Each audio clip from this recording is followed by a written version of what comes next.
حدا مسترك نجركا هيوتها بتم عبيت فصامتها ጥራይ تغير يكونتن بانصارو بتم علتاو بستر تجبره نشتو تمثل كن دما نمنت ختهنص لمارات خاتوسن عوت مالت بهندبت زمص عدل زيكونس ناي معلتاو لماراتنا كتاميو ابز نايلوم فيديو هيوتها كابت زلخيو ናብ ጥርዝ عوتن حاغوسن ዘሰጋግሩኻ بسነ ልቦናን بتمكر عبيت سباتن تمسكرلهم 30 ملكታዊ لمارات ሒዘልኻ መጽለኹ نزوم لمرات زيوم كتقبرون تجميرها دحر عامت نزلهم زلخا يسب كتفلطوكا كخبدك ايو هيوت خان مغيار دلون تغينكا حبيرنا نجمر سلام از channel سنربونا ايو از مرب زساند لكم دم انا حفتكم ليدي ايه نز channel حدش نتغينكم سبسكرايب قورو اتقدمي عودي كاوشتنا از جمر عمرنا منفسنا اتقدمي لمدما مسكان ايو مبزحت غزي حنقولنا ببهريو نتقوديلنا زلو ነገር نت زيت عوته مدبنا نت سكطمنا صقمات ጥራይ ፈሊ ዝርኢ እዚ ድማ ኩل ግዜ ናይ ሕርቃን ናይ ጭንቀትን ስምዒት ከም ዘለወና ይገብር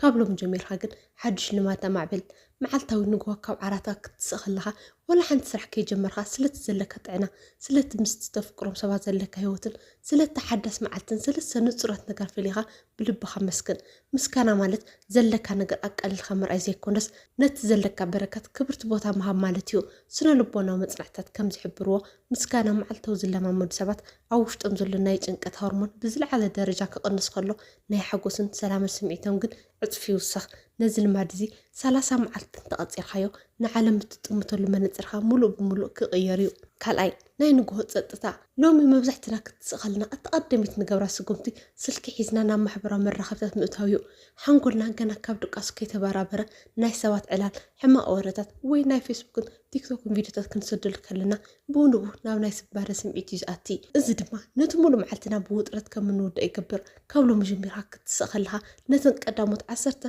ወይ 15 ደቂቕ ስልኪ ፍጹም ኣይተንክፍ ኣብ ጸጥታ ኮፈል ንውሽጥኻ ስምዓዮ تنفاسك استمقر إذن نقول تتازي نحنقولها بهدات كجمر حساباتك كسندن نمعبل نايت معلت بمول مرقق كتقبلو عابي عمه بكا هيوت قصالج راح رحيا سلازي نتقدمو دقايق ناي نصالن زوباغير حلفن سالساي اونتاو زربا مسر اسخايو مس نفسك كتزرب خلها زلكا قارن كم ايو حدقيقه كتسرح خلها وي مدبخه كيسلط كله كنت انا فصم يسلطنني دوتبل استوعل أبز عالم زيكا بحر العالم ساق 24 ساعات مول زنبر سبيلن اتوشت او دمصخا كل غزي زناسكا زفرارحكا دغمت خطر از ነገር ካን ተخيلو ካብ ሰባት ጽቡ ነገር ክትጽብ ኣይትخلينيኻ ካብሎ መጀመርካ ምስ ነብስኻ ክትዛረብ ከለኻ ልክ ምስ ትፎቶ ቅዕወት ምስ ትምኒ ለሓውኮ ኪን ከተዛረብ ጌጋ ክትሰርሕ ከለኻ ኣይጸለካን ካብዝ ክንመሃሪና ክትخول ኢኻ በሎ ነብስኻ ብኣውንታው ቃላት ነጻ እትውሽጣው ቃልኻ ክቅየር ከሎ እትብደገ ዘሎ ናይ ዓወት ዓምኻውን ብተመሳሳሊ ክዓቢ እዩ ራብዓይ ምስሊ ዓወት እዚ ልማድ እዚ መብዛሕትኦም ዓበይቲ ተቃዳድም ስፖርተኛታት ዕውታት ሰባት መዓልታዊ ጥቀሙሉ ሚስጥር እዩ ሓንጎልና ኣብ መንጎት ብጭቡጥ ዝገበርካ ነገር ኣብ መንጎት ብኣእምሮኻ ጥራይ ብዓሚቕ ስምዒት ሰኣልካ ይመስል ፈልዩ ናይ ምርዳዕም ይብሉን መዓልታዊ 5 ደቂቕ ጥራይ ዓይንኻ ዓጸዋሞ እቲ ክትበጽሕ ትደሊ ዓቢ ዕላማኻ እቲ ትምነይ ስራሕ ወይ እቲ ክትበጽሕ ትደሊ ናይ ቁጠባ ነጽነት ልክዕ ከም ዝተዓወተ ጌርካ ብኣእምሮኻ ሰኣሎ እቲ ስምዒት እቲ ሓጎስ እቲ ናይ ዓወጨራ ሙሉእ ብሙሉእ ይስምዓካ እዚ ልማድ እዚ ንኣእምሮኻ ናብቲ ዕላማ ከም ዘተኩርን መዓልታዊ ነቲ ዓወቶም ጽዕድላት ጥራይ ፈሊ ከም ዝርእን ይገብሮ ሓምሻይ መዓልታዊ ምንባብ መጽሓፍ ማለት ንሓደ ሰብ ንዓመታት ዝደኸመሉ ተሰናኸሉን ዝተምሃርሉ ናይ ህይወት ተመክሮ ብሂደት ሰዓታት ከተንብቦ ትኽእል ናይ ፍልጠት ምሕቆፍ እዩ መዓልታዊ ምንባብ ልማድ ክትገብሮ ከለኻ ሓንጎልካ ኩሉ ግዜ ሓደ ስጉምቲ ንቕድሚት ይስጉም ብዙሕ ሰዓታት ከተንብብ ኣይገድድን እዩ ዋላ 10 ገጽ ጥራይ ትኹን መዓልታዊ ሓድሽ ፍልጠት ካብ መጽሓፍ ትቕሰም 10 ገጽ መዓልቲ ማለት ኣብ ዓመት 3650 ገጻት ወይ ድማ 15 ዓበይቲ መጽሓፋት ኣንቢብካ ትውድእ ኣለኻ ማለት እዩ እዚ ፍልጠት እዚ ድማ ኣብ ኣዘራርባኻ ኣብ ውሳነታትካ ኣብ ኣረኣያኻን ዓብይ ለውጢ ከም ዘምጽእ ጥርጥር የለን ሻትሻይ ሓሳባትካ መጽሓፍ መብዛሕትኡ ግዜ እምርና ብብዙሕ ሓሳባትን ጭንቀትን መደባትን ስለዝመልእ ልክዕ ከምቲ ዝመልአ ኮምፒውተር ክኸብድ ይጀምር እቲ ዝበለጸ መፍትሒ ድማ ሓሳባትካ ኣብ ወረቐት ምፍሳስ እዩ መዓልታዊ ምሸት ወይ ንግሆ ሓደ ደብተር ሓዝሞ ኣብ ውሽጥኻ ዝስምዓካ ዘሎ ስምዒት ዘጨንቐካ ዘሎ ነገር ወይ ድማ ክትሰርሖ ዘለካ መደባት ከይሓበቕካ ጽሓፎ ሓሳባትካ ክትጽሕፎ ከለኻ ካብ ኣእምሮኻ ወፂኡ ኣብ ቅድሚ ዓይንኻ ስለዝቕመጥ ብንጹር ክትርኢ ትጅምር ጽሑፍ ንኣእምሮ ህድኣትን ሰላምን ይህብ ነቲ ዝተሓላለኸ ውሽጣዊ ዓለምካ ድማ ብቐሊሉ ክትፈትሖ ይግዘካ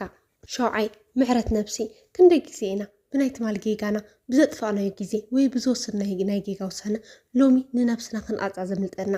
ኣስተውዕል تمالي حليفيو حدا سكن نكون نجحت كتملس أي تقلنيها بناي تمال جيك هان نفسها كل يزيك توارد تريدها لومي حدش نقر كتسرع عقم أي الوكانيو كابلو مجميرها لنفسها يقرب الله تمالي تسناهي لنيرة قنت سبيع حجو كاو تماهير اللقبال محرت نفس مالت جيجا حمد متقام زي كونس كابتنايت مال سنسلة فتحها لومي بحد سسفان مسوكا نفسها عدل مها مالتيو شامناي ملو أقلبو أبزلوم زلنا علم بحنسا بزح نجر معمام كم صبق إلى تزوسد كن كعا سنو ربنا كم زمرنا حنقولنا بحنسا بكل تقلبو حتى نجرات كسرح أي خلينيو زقبرنا كان تهلو كاب حدنا وحد بقطف مزلال ترأيو زد ما حنقولنا ألطف كم زدك من فرياتنا تبزل على درجة كم زورد نكبر سلازي حدش لمرة معبل حد سرح كتسرح خلها سلك خاعز أو مقابت حد أمام ترى ملو تورات خهاب نص مستودد ما نبت كالتو حد نجر ترى بنزك تسرح خلها اتناي سرح خطرت كوسخيو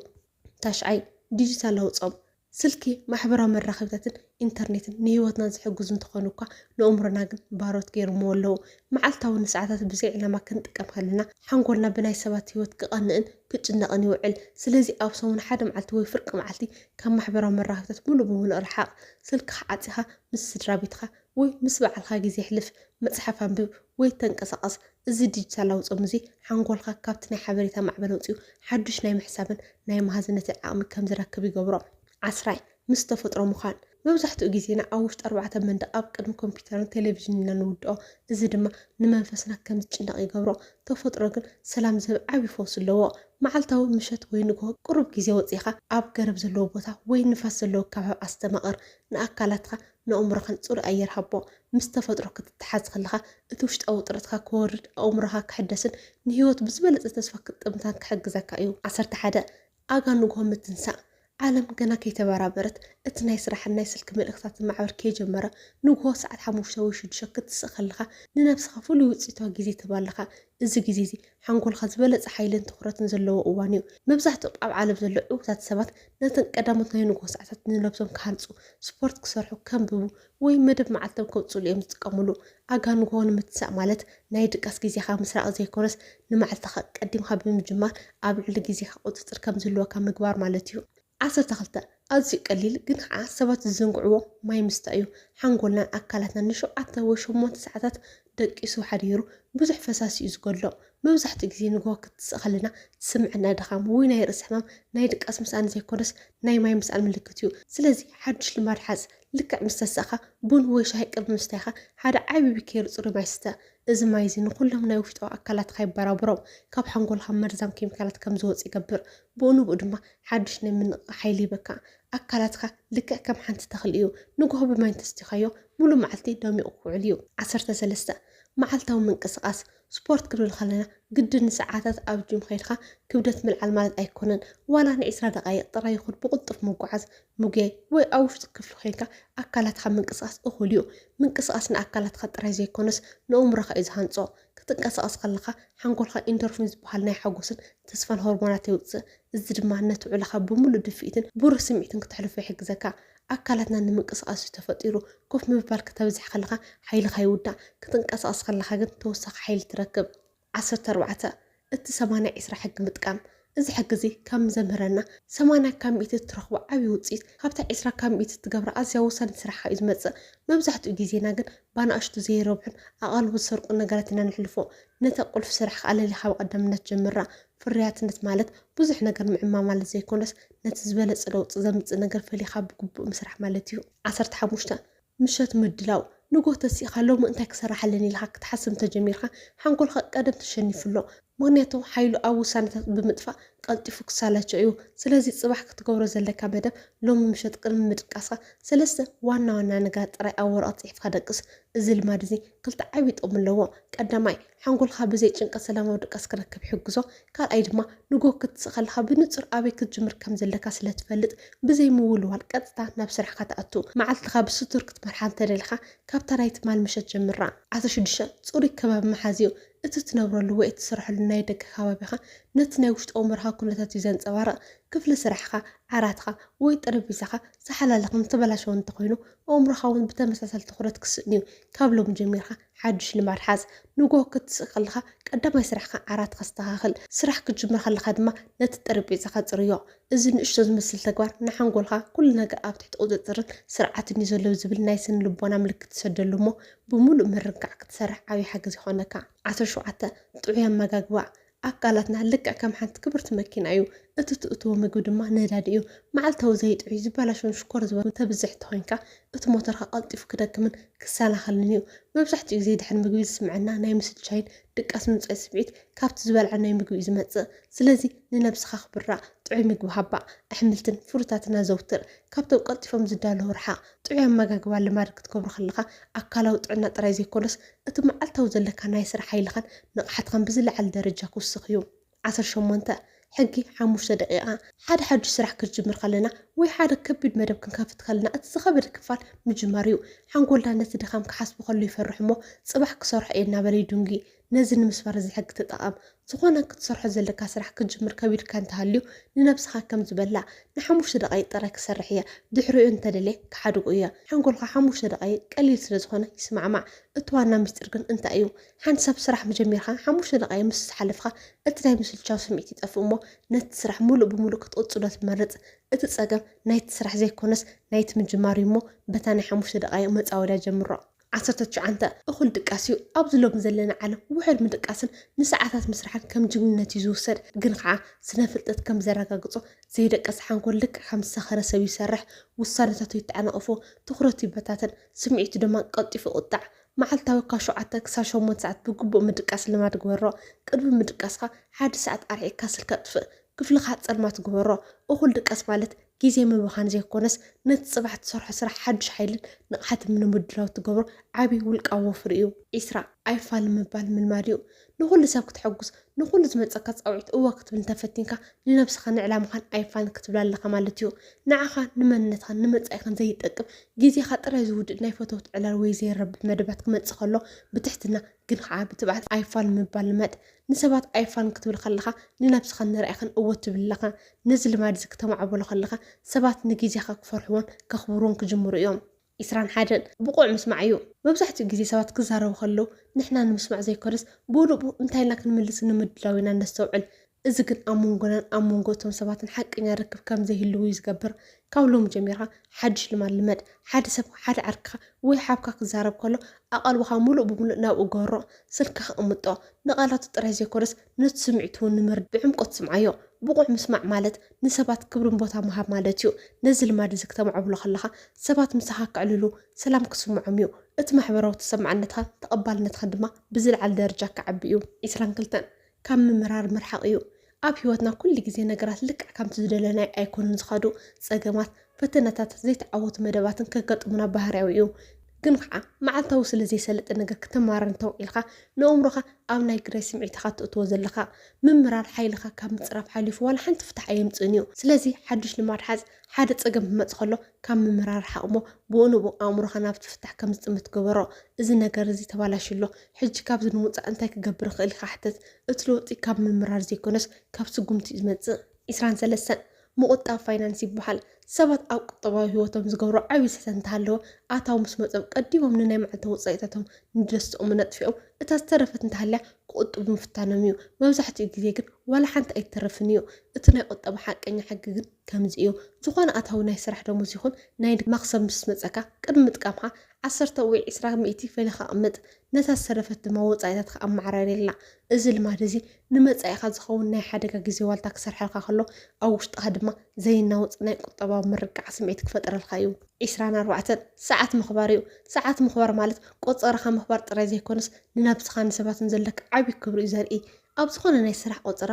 ናይ ፈተውት ዕላል ወይ ናይ ትምህርቲ ክፍሊ ኩሉ ግዜ ቀዲምካ 5 ወይ 10 ደቂቕ ተረኸብ ዶንጊኻ ክትመፅእ ከለካ ነቲ ሰብ ግዜኻ ካብ ግዜ እንታሕት እዩ ዝብል ዘይጭቡጥ መልእኽቲ ኢኻ ተመሓላልፉ ዘለካ ብተወሳኺ ድማ ዶንጊኻ ክትመፅእ ከለካ ብውጥረት ኢኻ ትጅምሮ ሰዓት ዝሕሉ ሰብ ኣብ ኩሉ ቦታ እሙንን ቃሉ ዘይዓፅፍን ጌርካ እዩ ዝውሰድ ስለዚ ነዚ ልማድ እዚ ናይ መንነትካ መግለፂ ምልክት ጌርካ ሓዞ 25 ሓፂር ፀብፃብ ወፃኢታት መሓዝ እዩ ብዙሕ ግዜ ሰባት ኣበይ ከም ዝኸደ ኣይፈልጥን እየ ቀልጢፉ እዩ ዝጠፍእ ክብሉ ንትሰምዖም ኢኻ እትጸገም ናይቲ ገንዘብ ዘይኮነስ ናይቲ ዘይመርመርናይ ንኣሽቱ ወጻኢታትና እዩ ካብ ሎሚ ጀሚርካ ሓድሽ ልማድ ሓዝ መዓልታዊ ብቅርሺ ተውፃእ ወጻኢታት ኣብ ስልክኻ ወይ ኣብ ንእሽቶ ወረቐት ፅሓፍ ምሸት ፀብፃብ ክትርኢ ከለካ እቲ ንዘይረብሑ ነገራት ንምግቢ ደገ ወይ ንግዝያዊ ምዝንጋዕ ተውፅኦ ገንዘብ ክንደይ ዓብዪ ከም ዝኾነ ክበርህልካ እዩ ወጻኢታትካ ክትፈልጥ ከለካ ጥራይ ኢኻ ኣብ ልዕሊ ገንዘብካ ሙሉእ ቁፅፅር ክህልወካ ዝኽእል 26 ምትብባዕ ኣብዚ ዓለም ሰባት ንምውቃስ ድኽመት ንምእላይን ሰብ ንምንቃፍን ቀሊሉ ፅቡቅ ነገር ፈሊኻ ምምስካን ግን ናይ ዓበይቲ እምሮታት ልማድ እዩ